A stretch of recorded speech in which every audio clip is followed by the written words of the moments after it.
বিষ্ণু ঈসা ইসলামের কাছে এক সাহাবী এসে বলল, ইয়া রাসূলুল্লাহ আ'তিনি শাইআন, আপনি আমাকে কিছু দান করেন, আমার কিছুই নাই। বিষ্ণু বললেন, তোমার কিছু নাই?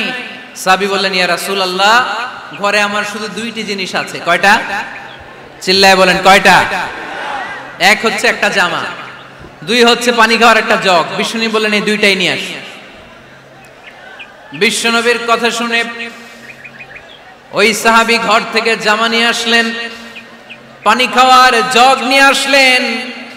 বিশ্বনবী সাল্লাল্লাহু আলাইহি ওয়াসাল্লাম ওনার মোবারক হাত দিয়ে এক হাতে জামা ধরে আরেক হাতে পানির জগটা ধরে সাহাবীদের দিকে উদ্দেশ্য করে বললেন, মাইয়াশতারি হাদাইন, এই দুইটা জিনিস কেনার মতো কে কে আছে দেখি? কয়েকজন হাত তুললো। বিশ্বনবী বললেন, কত দিয়ে কিনবা? এক সাহাবী বলে, ইন্নী আশতারিহিমা বিদিরহাম, ও নবী যদিও এগুলো আমার দরকার নাই, কিন্তু আপনি যেহেতু নিলামে ডাক তুলেছেন, ইয়া রাসূলুল্লাহ ইয়া হাবিবাল্লাহ, আপনার সম্মানে আমি 1 দিরহাম দিয়ে দুইটা জিনিস কিনে নেব। 1 দিরহাম, একটা জামা, একটা পানি খাওয়ার জগ, দাম কত?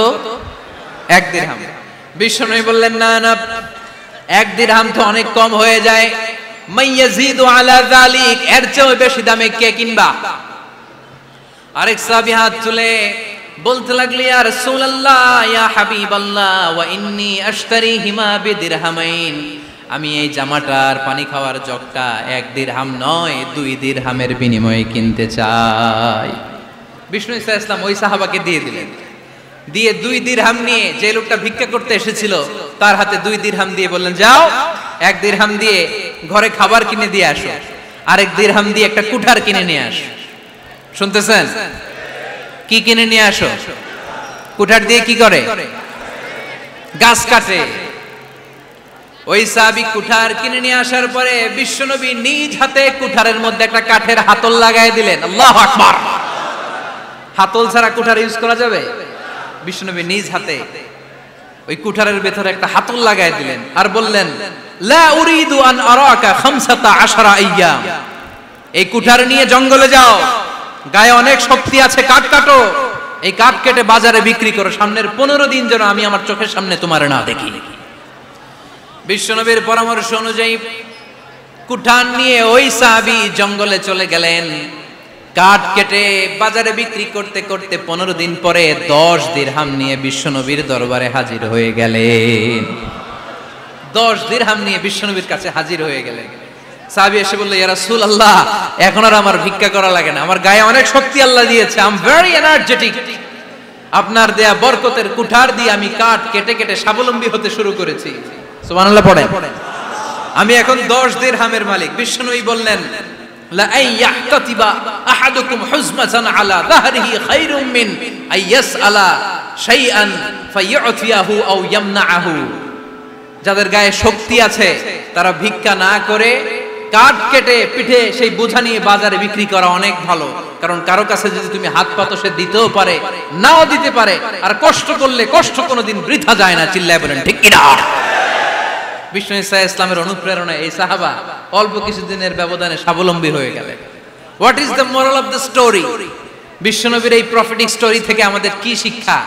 লেসন নাম্বার 1, বিশ্বনবী চাইলেই ওই 2 দিরহাম দিয়ে বলতে পারতো, যাও খাবার দাবার কিনে ফ্যামিলিতে দিয়ে আসো। সে ওই 2 দিরহাম নিয়ে খাবার দাবার কিনে ফ্যামিলিকে খাইয়ে রাত্রে আবার ভিক্ষায় নামতো।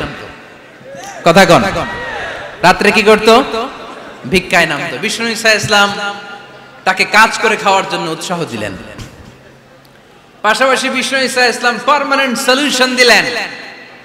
এজন্য পার্মানেন্ট সলিউশনের ব্যবস্থা করতে হবে। অনেকে আমরা যাকাত দেই, যাকাতের শাড়ি দেই, যাকাতের লুঙ্গি দেই, আছে না নাই?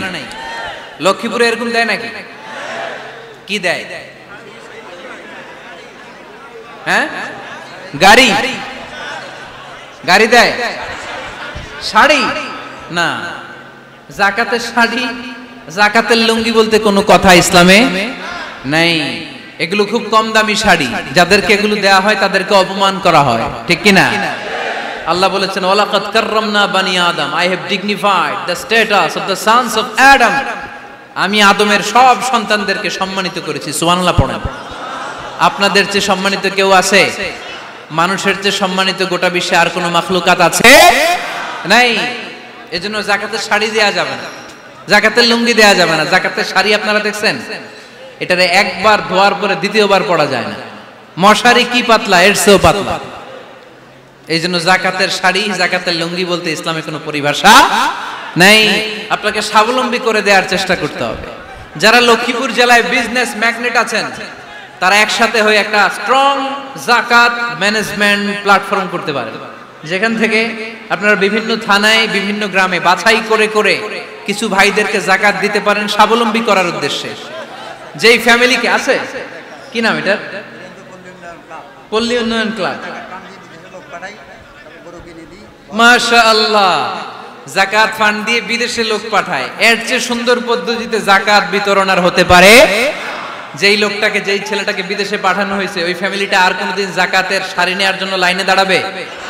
যেই ছেলেটাকে ওনারা অস্ট্রেলিয়ান গাভী কিনে দিছে, দুধ বিক্রি করে যেই ফ্যামিলিটা স্বাবলম্বী হতে শুরু করেছে, তারা আর কোনোদিন যাকাতের লাইনে যেয়ে দাঁড়াবে না।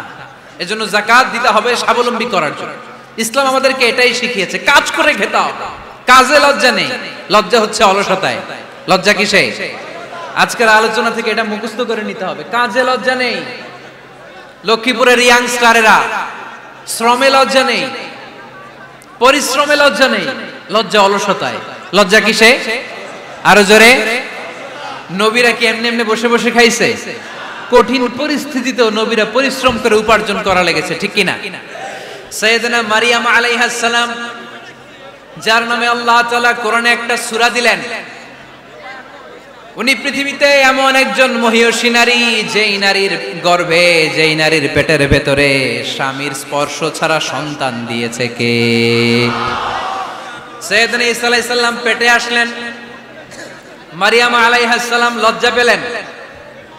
হায় হায়, কেমন করে এলাকাবাসীদের কাছে আমি আমার মুখ দেখাবো? বিয়ে করি নাই, স্বামী নাই, বিয়ে হয় নাই, স্বামী নাই, কিন্তু পেটে সন্তান চলে এসেছে। হায় হায়, এলাকায় কেমনে মুখ দেখাবো? লজ্জায় পড়ে মারিয়াম আলাইহিস সালাম এলাকা থেকে চলে গেলেন। কি অবাক করা কাণ্ড! বাচ্চা ভূমিষ্ঠ হওয়ার জন্য, বড় হওয়ার জন্য 6 মাস 7 মাস লাগে নাই, পেটে বাচ্চা আসার সাথে সাথে বাচ্চাটারে বড় করে দিয়েছে কে? সাইয়েদাতুনা মারিয়াম আলাইহিস সালাম এবার বসে পড়লেন, বুঝতে আরম্ভ করলেন প্রেগন্যান্সির পেইন উঠেছে।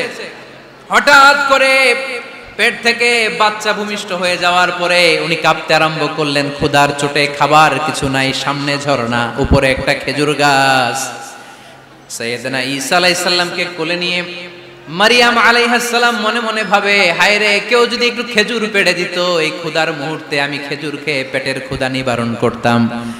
রব্বুল আলামিন মারিয়ামকে উদ্দেশ্য করে আয়াত নাজিল করে দিলেন, ওয়া হুজ্জি ইলাইকি বিজিযিন নাখলাতি তুসাকিত আলাইকি রুতাবান জানিয়া। কোরআন সাক্ষী, হুজ্জি ইলাইকি বিজিযিন নাখলা, এর মানে হচ্ছে মারিয়াম, কেউ পেড়ে দিবে না, একটু কষ্ট করে হাতটা উঁচু করে খেজুরের ডালা ধরে ঝাঁকুনি মারো, টসটসে কাঁচা পাকা খেজুর নিচের দিকে পড়বে, তারপর তুমি তুলে খাবে। সুবহানাল্লাহ পড়ে।